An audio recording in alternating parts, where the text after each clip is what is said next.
Global మార్కెట్లో ప్రస్తుతం భారత కరెన్సీ రూపాయి విలువ తీవ్ర ఒడిదుడుకులను ఎదుర్కొంటోంది. ప్రపంచంలోని టాప్ 10 బలమైన ఆర్థిక వ్యవస్థలతో పోల్చి చూస్తే అమెరికా డాలర్తో సహా యూరో, బ్రిటిష్ పౌండ్ వంటి కరెన్సీల ముందు మన రూపాయి విలువ చారిత్రాత్మక కనిష్టానికి పడిపోయింది. ప్రస్తుతం ఒక అమెరికా డాలర్ విలువ సుమారు 95 నుండి 96 రూపాయల మార్కును తాకింది. అలాగే గల్ఫ్ దేశాలతో పోల్చుకుంటే మరింత బలహీనపడింది. రూపాయి విలువ ఇంతలా క్షీణించడానికి ప్రధాన కారణం అంతర్జాతీయంగా తలెత్తిన భౌగోళిక రాజకీయ ఉద్రిక్తతలు. ముఖ్యంగా పశ్చిమాసియా అంటే మిడిల్ ఈస్ట్ లో చోటు చేసుకున్న ఇరాన్, అమెరికా ఘర్షణలు ప్రపంచ మార్కెట్లను కుదిపేస్తున్నాయి. దీని ప్రభావంతో అంతర్జాతీయంగా క్రూడ్ ఆయిల్ ధరలు బాగా పెరిగాయి.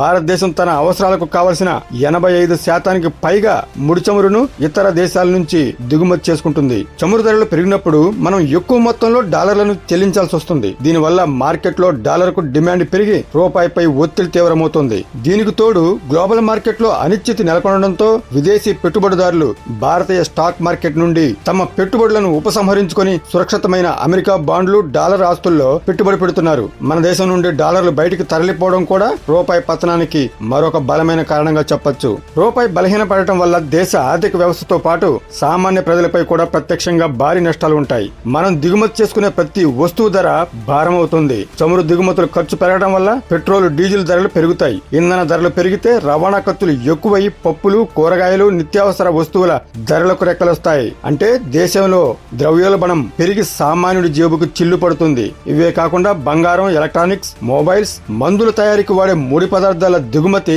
ఖరీదైందిగా మారుతుంది. అలాగే విదేశాల్లో చదువుకునే భారతీయ విద్యార్థుల ఫీజుల భారం భారీగా పెరుగుతోంది. విదేశీ ప్రయాణాలు కూడా ఖర్చుతో కూడుకున్నవిగా మారతాయి.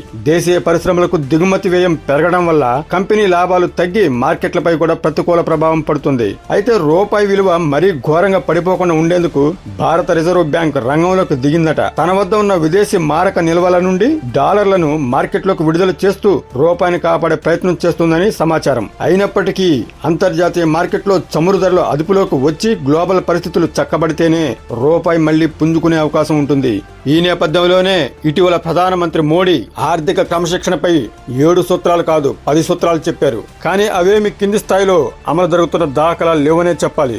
మిడిల్ ఈస్ట్ లో జరుగుతున్న యుద్ధాలు, దానివల్ల పెరిగిన క్రూడ్ ఆయిల్ ధర వల్లే నేడు రూపాయి పతనానికి కారణమంటూ కేంద్రం సాకులు చెప్తోందని, గతం నుండే రూపాయి దిగజారిపోతూనే ఉందని ఆ విషయం మోడీకి బాగా తెలుసంటూ ఆర్థిక నిపుణులు, ప్రతిపక్ష పార్టీలు దుమ్మెత్తిపోస్తున్నాయి. పరిపాలనంటే కేవలం వర్గాలు, మతాలు, కులాలు అంటూ విడగొట్టి దేశ ఆర్థిక వ్యవస్థను చిన్నాభిన్నం చేస్తున్నారంటూ మరోవైపు నిలదీస్తున్నారు. ఈ నేపథ్యంలోనే భారత్ నుంచి విదేశాలకు ఎగుమతి అయ్యే ఉత్పత్తులు భారీగా తగ్గిపోయాయి. ఎందుకంటే ఆయా దేశాలు మన దేశ ఉత్పత్తులను కొనుగోలు చేసేందుకు సిద్ధంగా లేవని చెబుతున్నాయి. అయితే ఇతర దేశాల ఉత్పత్తులను మాత్రం మన దేశం భారీగా దిగుమతి చేసుకుంటూనే ఉంది. ఎందుకంటే తప్పని పరిస్థితి. దీంతో రూపాయి మరింత దిగజారిపోయి చతికిల పడిందనే చెప్పాలి.